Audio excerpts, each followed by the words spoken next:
Shalom, selamat pagi semua. Saudara senang dalam hadirat Tuhan? Mari kita belajar firman Tuhan. Saudara, ada satu kerinduan Tuhan yang sampai hari ini itu belum pernah terjawab. Ya, saya ulangi lagi. Ada satu desire dari Tuhan yang begitu besar yang sampai sekarang belum terjawab. Mengapa? Karena kita sebagai anak-anaknya, yaitu gerejanya di muka bumi ini, kita sudah menyimpang jauh daripada jalan Tuhan.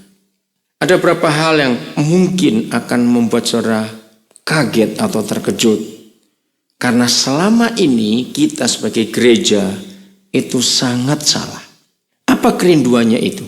Kerinduan Tuhan yang paling besar adalah kalau kita ingat Yesus mengajar kita berdoa, Your kingdom come. Pernahkah saudara merenungkan arti kata itu, datanglah kerajaanmu, Thy kingdom come. Kita tidak bicara soal kerajaan dalam arti pemerintahan, seperti kerajaan-kerajaan atau pemerintahan di dunia itu tidak. Tapi surga itu memang berbentuk seperti kerajaan, ada otoritas. Nah, itu kerinduan Tuhan yang paling besar. Sejak awal Yesus datang, Dia sudah meminta kita supaya gereja berdoa, Your kingdom come, datanglah kerajaan. Sehingga di dunia ini Tuhan itu nyata sungguh-sungguh. Kalau kita melihat fakta yang ada sekarang ini, saudara coba jawab pertanyaan ini. Melihat fakta yang ada di dunia sekarang, Yesus atau setan yang lebih real di dunia ini? Jawab aja. Yang lebih nyata, Yesus atau setan di dunia ini? Jelas setan. Makin hari kita melihat itu, bukan? Bahkan sekarang ini setan sudah nggak takut-takut lagi nyatakan diri. Kita lihat di sekitar kita ini. Sungguh-sungguh setan merasa bebas mengerjakan apa saja yang mereka mau. Kenapa? Karena bisa mengcounter setan hanya satu, ya kerajaan itu, kerajaan Tuhan itu. Amin. Maka itu ketika Dia mengajar kita berdoa, datanglah kerajaanmu, itu bukan sekedar permintaan biasa. Seperti Tuhan minta, tolong ambilkan mobil itu, tolong ini, tolong itu, enggak. Apa yang Dia katakan, datanglah kerajaanmu, Your kingdom come, itu serius. Nah, kita melangkah. Apa yang dikerjakan gereja sekarang? Maaf, gereja hanya sibuk untuk buat kebaktian atau Sunday service, betul nggak? Itu sibuknya luar biasa. Dan kita tahu, hanya dengan kebaktian saja, ini buktinya, setan nggak bisa kalah. Yang namanya gereja sekarang ini secara keadaan, wah luar biasa. Kalau saudara lihat iklan gereja Indonesia di Sydney saja, woi, itu berapa halaman itu, berapa banyak. Jadi kebaktian gak pernah berhenti. Tapi mengapa setan tetap seenak-enak mereka merusak, mengacau dan semuanya? Karena bukan kebaktian yang membuat setan untuk mikir-mikir kalau mereka bekerja atau mereka bergerak. Lalu apa? Satu kali Roh Kudus menyadarkan saya tentang kalimat ini, perwakilan dalam bahasa Indonesia. Tiba-tiba dia tanya, apa itu bahasa Inggrisnya? Saya bingung. Nah, kalau cuma tanya perwakilan dalam bahasa Inggris saya tahu, representative. Terus saya tanya, kenapa Papa tanya saya tentang representative? Saudara, di situ ada satu rahasia yang luar biasa. Tuhan tidak bisa datang langsung sendiri ke dunia. Karena Dia punya representatifnya di dunia. Betul? Dan itu gereja. Nah, kalau kita menguraikan kata representatif, maka itu dua kata yang digabung. Re artinya mengulat, present menghadirkan. Jadi kata representatif, seharusnya gereja, yaitu kita, itu menghadirkan dirinya kepada dunia ini. Kalau saudara pernah baca 2 Korintus 5, 19 dan 20. Sebab Tuhan mendamaikan dunia dengan dirinya oleh Kristus dengan tidak memperhitungkan pelanggaran mereka. Ia telah mempercayakan berita pendamaian itu kepada kami. Nah, ayat 20. Setelah kita dipercaya memberitakan pendamaian itu, ayat 20, jadi kami ini adalah utusan-utusan Kristus. Yang bawa bahasa Inggris akan keluar kata the ambassadors of Christ. Itu bahasa Inggrisnya. Ambassadors, duta besar. 2 Korintus 5 ayat 20. Saudara, ini luar biasa. Saya mau tanya pada mamanya Nengki, bahasa Mandarinnya pakai kata apa? Duta besar nggak? Ayat 20-nya. Yang bahasa Mandarin coba dilihat. Oke, ada bahasa Mandarin sebabnya. Nah saudara, kalau kita ini ambassadors, duta besar, kita semua tahu. Di semua negara di dunia pasti punya perwakilan negara itu. Ada duta besarnya. Dan kita tahu bagaimana kerjanya duta besar itu. Maka dalam urusan apa saja, nggak perlu pemerintah negara itu datang ke pemerintah negara yang sana.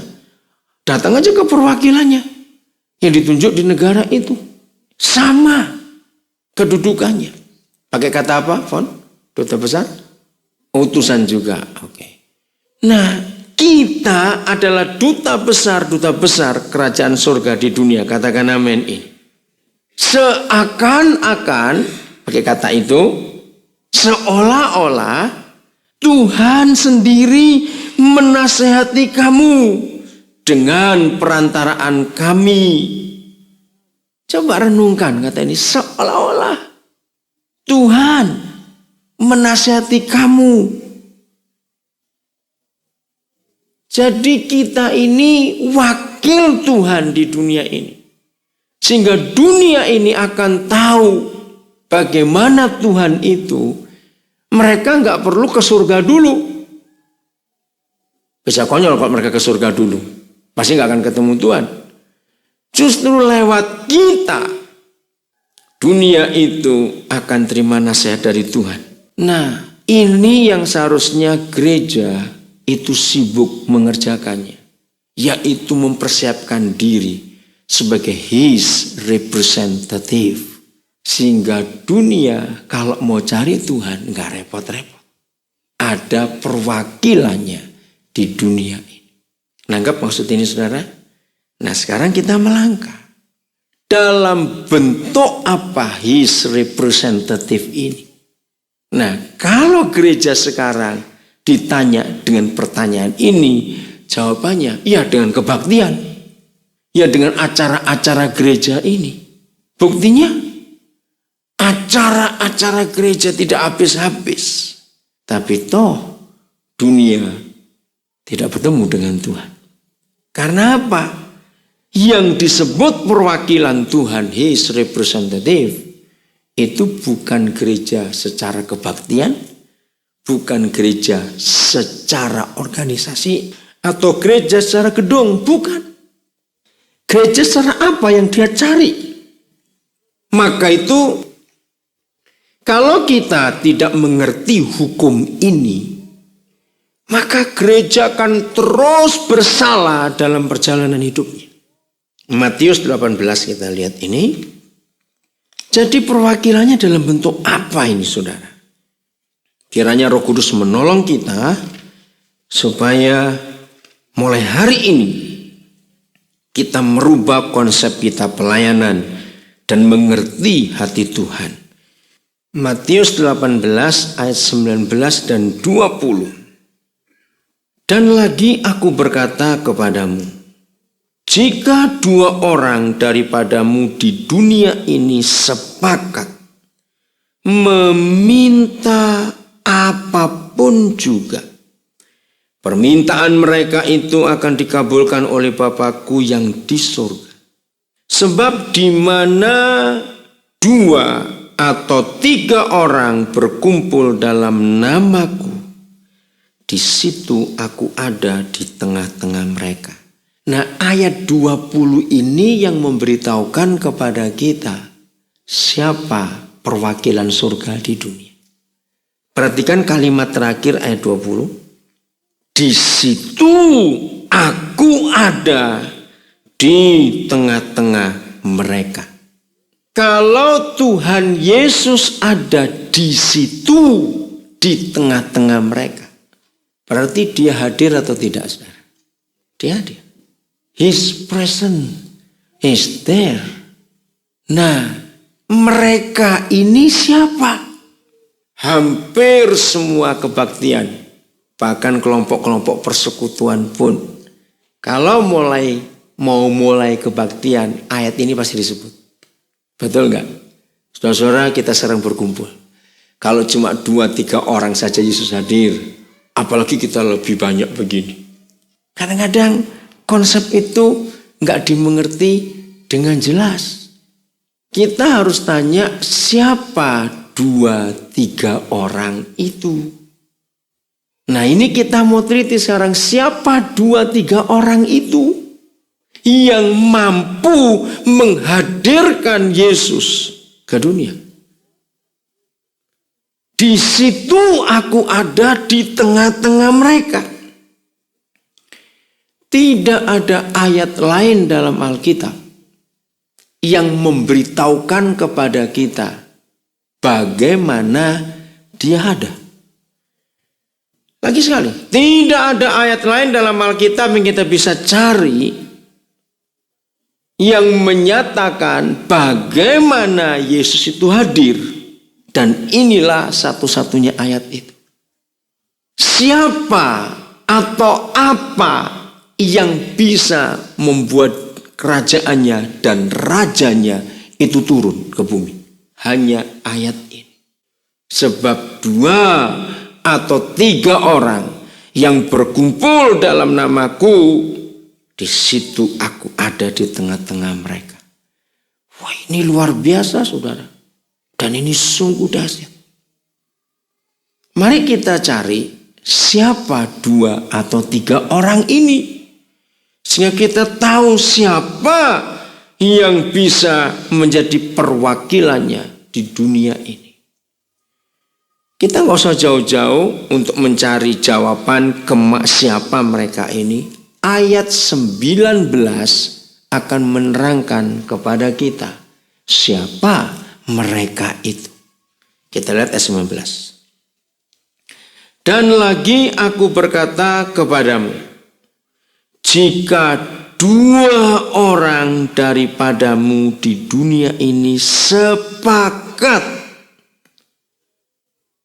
Saya tidak uraikan dulu kata sepakat, ya. In one accord, betul-betul in one heart. Tapi kalimat berikutnya ini yang harus kita teliti. Meminta apapun juga, permintaan mereka itu akan dikabulkan oleh Bapakku yang di surga. Saudara, saya percaya dalam kehidupan kita sebagai manusia ada banyak permintaan, bukan? Doa ini, doa itu, dan macam-macam lagi. Dan inilah satu-satunya ayat dalam Alkitab. Perhatikan, hanya ini satu-satunya ayat dalam Alkitab. Tidak ada ayat yang lain yang mempunyai janji sebesar ini. Minta apapun juga. Jadi unlimited. Apapun juga. Permintaan mereka itu dikabulkan oleh Bapa. Saya mau tanya dulu kepada saudara. Percayakah saudara bahwa ini firman Tuhan? Coba jawab, percaya nggak ini firman Tuhan? Iya, pasti kita percaya karena Yesus yang ngomong sendiri kok. Di dalam Alkitab ini tidak semua firman Tuhan. Sebab ada setan ngomong juga di situ. Betul? Ada orang yang bicara juga. Nah, yang ini Yesus sendiri yang bicara. Oke, saudara percaya betul ini firman Tuhan? Pertanyaan berikut. Percayakah saudara firman ini bisa terjadi dalam diri kita? Betul? Nah, yang ketiga ini yang penting. Pernah nggak ngalami? Minta apapun juga, permintaan akan dikabulkan. Saya merinding, ini luar biasa. Ayo jujur. Dua hal pertama, saudara jawab semuanya percaya. Yang ketiga, pernah nggak kita ngalami? Ayo jawab cepat. Minta apapun juga loh. Ini luar biasa. Ayo jawab, pernah nggak ngalami? Saya juga belum pernah ngalami. Dalam arti, minta apapun juga. Jadi takut sendiri mintanya. Nah, kita kan orang rakus. Betul nggak? Kita ini kan rakus, maunya apa saja mau. Tapi firman ini luar biasa. Tidak ada janji dan ayat lain dalam Alkitab sehebat satu ayat ini. Cari, saudara. Memang ada ribuan janji dalam firman Tuhan. Tapi yang satu ini paling dahsyat. Minta apapun juga. Permintaan mereka akan dikabulkan oleh Bapakku yang di surga. Nah, namanya manusia. Pasti kita sibuk masalah mintanya ini. Minta apa lagi ya, minta apa lagi ya, minta apa lagi. Tapi kita tidak memperhatikan siapa yang punya janji seperti ini. Jawabannya jelas, 2 orang. Nggak banyak kok. Hanya 2 orang saja di bumi ini. Ya, kalau cuma untuk cari 2 orang sih nggak gampang. Teman kita banyak. Tapi Tuhan lebih meneliti lagi. Ternyata tidak sembarang 2 orang.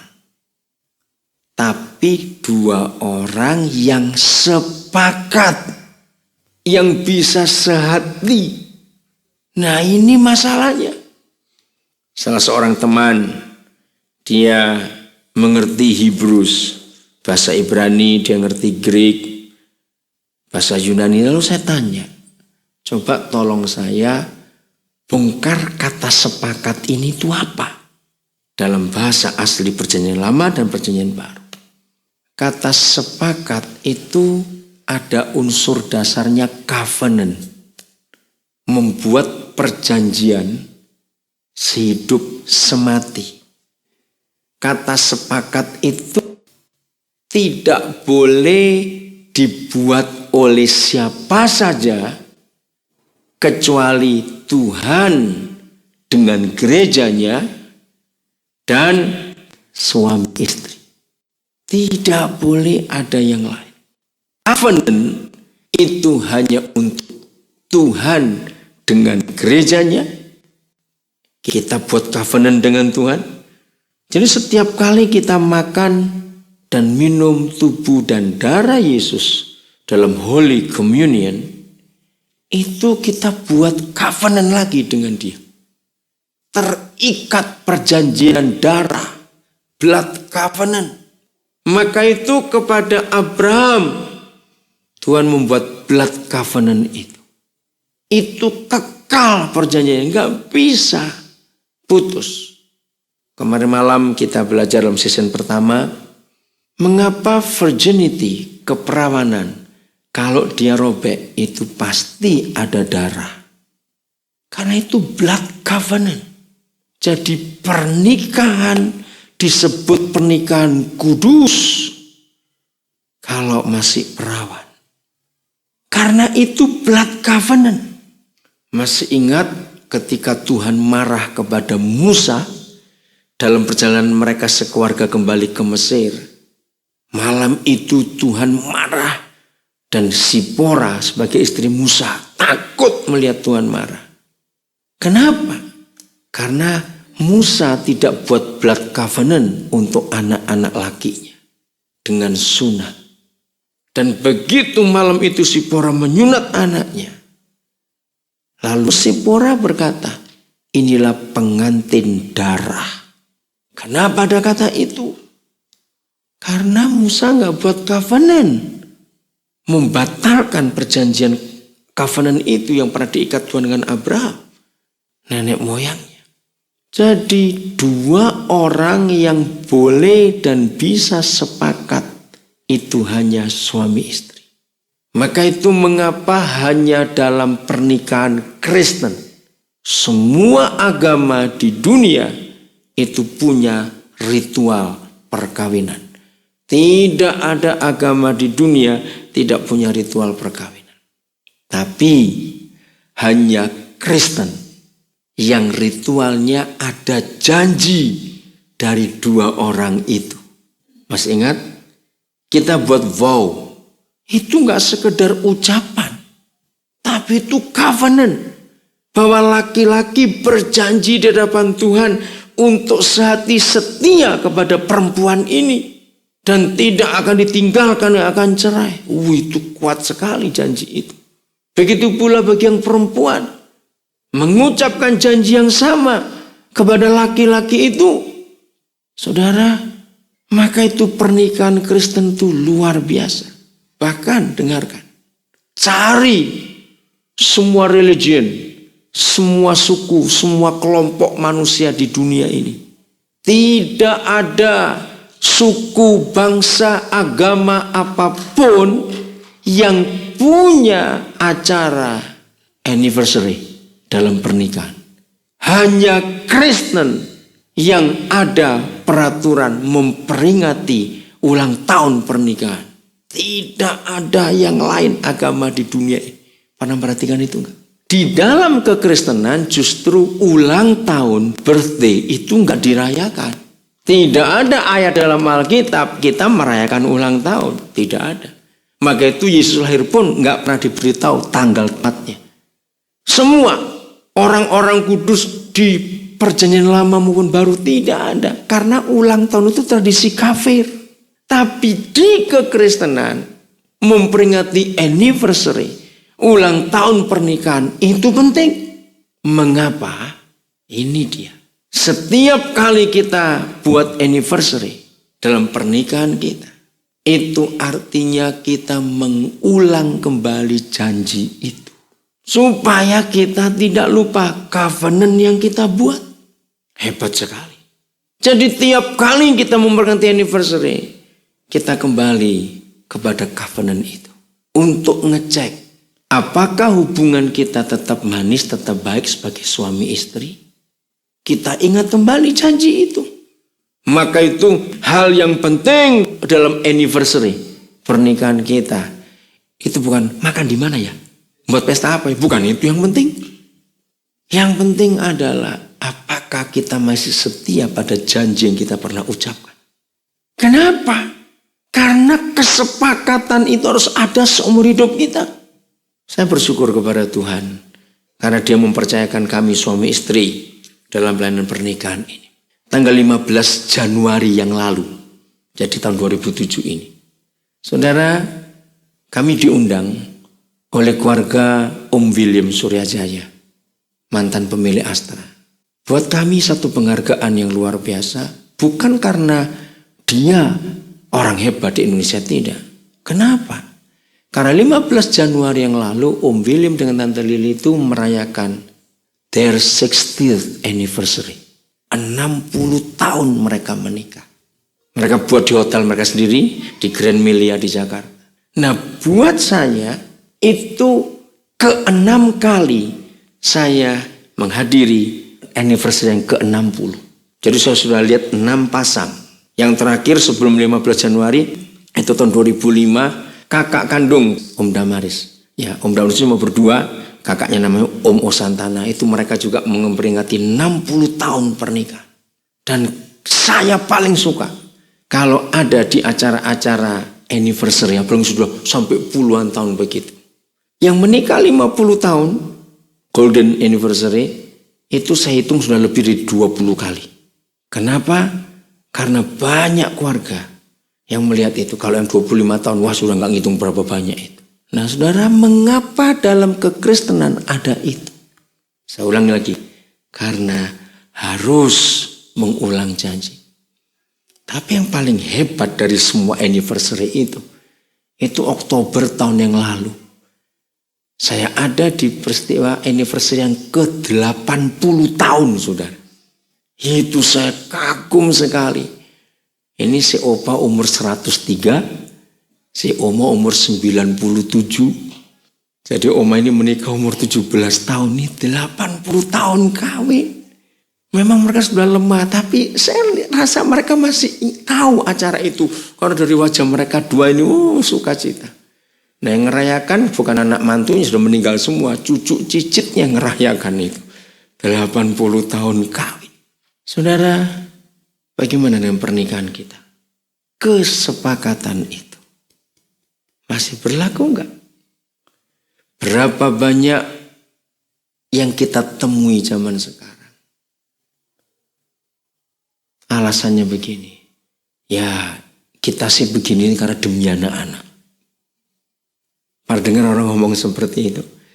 Kalau sampai ada pernikahan ngomongnya seperti itu, ya kita begini karena demi anak-anak. Sebetulnya mereka sudah cerai. Loh betul, artinya apa? Kalau nggak ada mereka sudah bubar kita ini, itu artinya. Nah di situ kita perlu mengingat kembali janji nikah ini. Maka ayat 19 Matius 18. Kalau gitu siapa dua orang yang sepakat? Coba jawab, siapa dua orang sepakat? Di ayat 19 Matius 18 ini. Suami istri.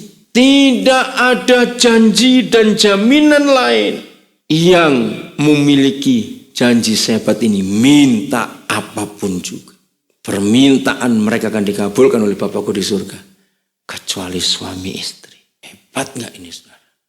Kalau saya teruskan, seandainya semua suami istri bisa hidup dalam satu ayat ini saja.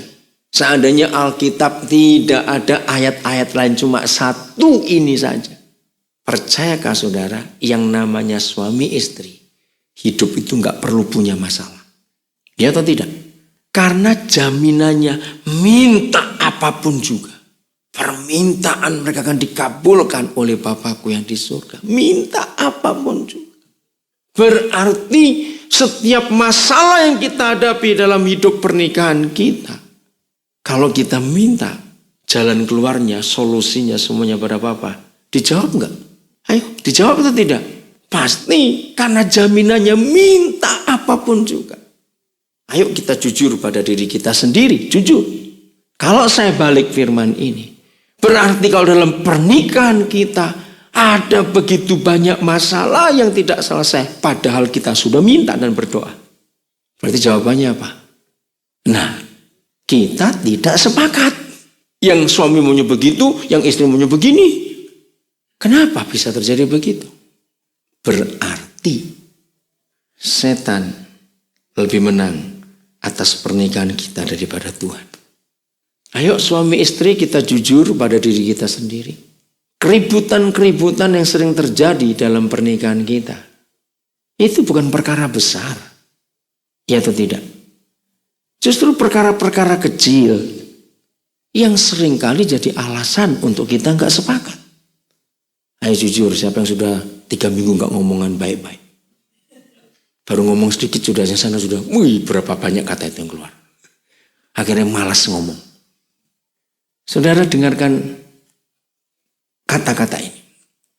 Iblis itu jauh lebih rajin dan jauh lebih teliti baca Alkitab daripada orang Kristen. Kita harus ngakui itu. Setan itu lebih rajin, lebih teliti baca Alkitab daripada kita. Kenapa?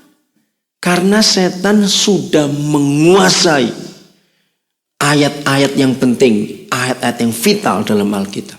Mereka pegang. Nah, di antaranya, kalau saudara pernah baca Maleakhi 4 ayat 6, ya. Untuk menghancurkan dunia, setan sudah punya pemicunya. Apa itu? Rusak semua papa di dunia ini. Begitu papa-papa dirusak, ayat-ayat dirusak, Maleakhi 4 ayat 6, dunia langsung hancur. Hebat sekali firman itu.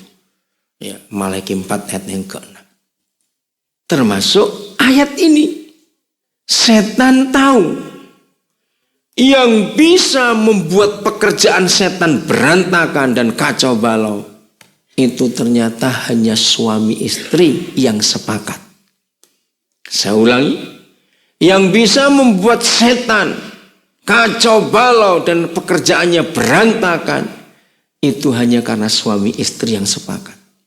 Karena apa saja yang mereka buat, kalau ada suami istri yang sepakat berdoa, minta apapun juga, melaporkan perbuatan mereka kepada Tuhan, maka Bapamu akan mengabulkan permintaan itu. Ngerti apa urutannya ini? Nah, karena setan teliti baca Alkitab, kita belum teliti. Maka itu supaya doa-doa kita suami istri menjadi doa-doa yang tidak berkuasa. Supaya kalau mereka tahu kita tetap sepakat, doa kita berkuasa, woi mereka kalah sudah dari dulu.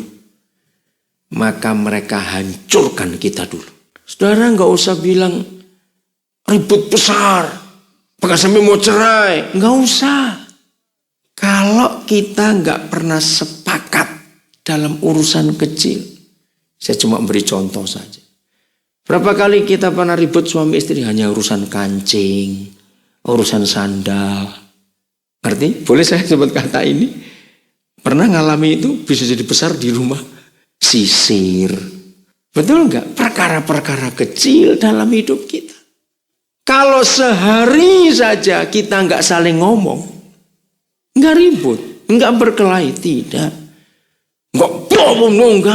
Nggak ada suara, diam saja. Percayakah saudara? Itu membuat kita nggak sepakat. Ini penting sekali. Jangan dianggap enteng. Kalau misalnya, dan ini kebiasaan kita semua suami istri. Kalau sudah saling jengkel gitu, alasannya pasti banyak. Yang satu bilang panas kah, tidur di kamar lain. Yang satu bilang tidur duluan, yang satu bilang sakit gigi, yang bilang apa, ada saja alasan itu. Betul? Ayo kita jujur pada pernikahan kita. Jadi kalau sehari kita kehilangan komunikasi, karena kita jengkel, maka tuh hati-hati dengan kalimat ini. Daripada ribut. Nah, kata, daripada ribut. Kalau kita suami istri pernah ngomong hal seperti itu, berarti sudah ribut itu namanya.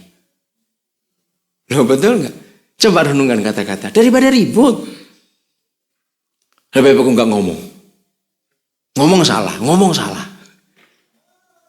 Justru kalau kita berkata daripada ribut, itu kita sudah ribut. Maka itu, ayo kita periksa kesepakatan kita. Dalam rumah tangga ini, saudara, setan sangat tahu kunci ini. Setelah kita setuju bahwa kalau kita suami istri menggunakan otoritas ini, sepakat, minta apapun juga, permintaan mereka akan dikabulkan oleh Bapa di surga. Seharusnya pernikahan nggak punya masalah. Tapi fakta, lihat, saudara tahu, Lions Club, kelompok-kelompok arisan itu jauh lebih aman daripada rumah tangga. Jawabnya atau tidak? Mereka lebih rukun. Justru pernikahan yang sudah dikenal oleh dunia menjadi bahan perbuatan iblis yang luar biasa. Justru dalam rumah tangga begitu banyak masalah. Tadi pagi, kalau dia memberitahu kami, Sydney Morning Herald hari ini, yang edisi 14 April 2007, ada berita mengagetkan lagi. Saintis di England sudah hampir bisa membuat seorang perempuan punya sperm sendiri. Sehingga nggak perlu kawin, dia bisa punya anak. Sudah gila betul dunia ini. Kenapa? Alasannya masuk akal. Daripada kawin ribut terus. Betul nggak? Untuk apa menikah? Saudara, begitu mengerikan dunia ini.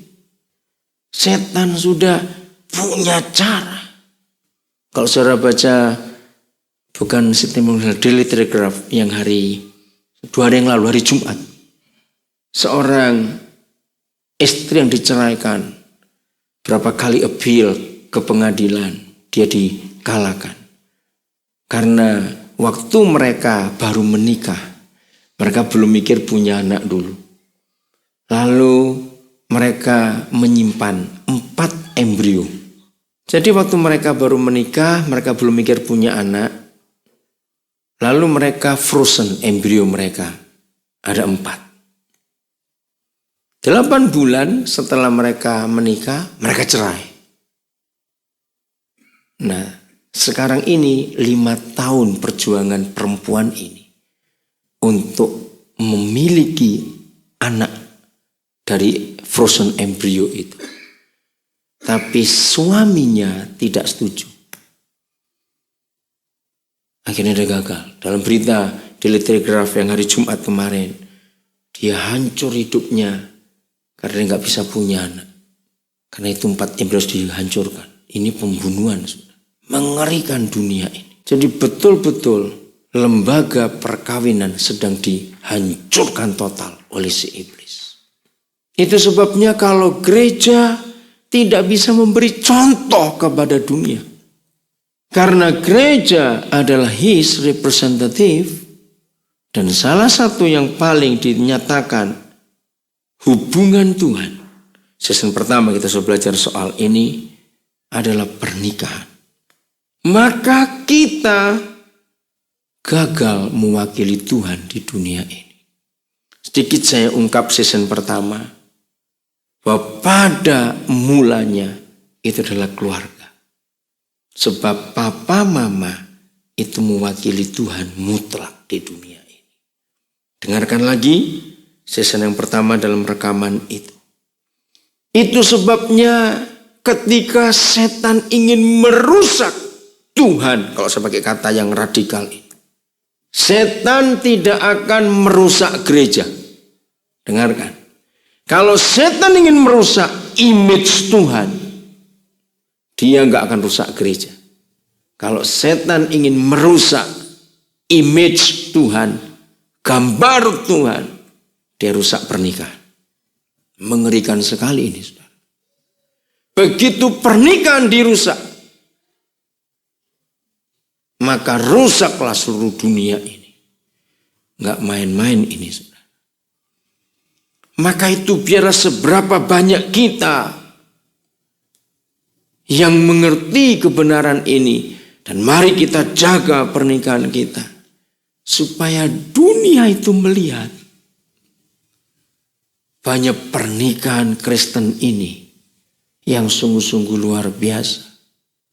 Ayo kita beritakan kebenaran ini kepada semua orang yang mengerti. Lagi sekali setan nggak akan merusak gereja untuk bisa merusak image Tuhan. Tapi setan akan merusak rumah tangga, merusak marriage. Ketika suami istri nggak berfungsi lagi sebagai suami istri, sebagai papa mama, maka perwakilannya rusak di dunia ini. Saya kembali ke ayat 20 Matius 18. Jadi kalau dalam pernikahan kita ada begitu banyak masalah yang belum selesai, pada kita sudah berdoa, maka jawabannya, ayo kita periksa dulu hubungan kita suami istri sepakat atau tidak. Kita periksa hubungan kita. Karena kalau kita nggak sepakat dalam urusan kecil saja, sudah hancur.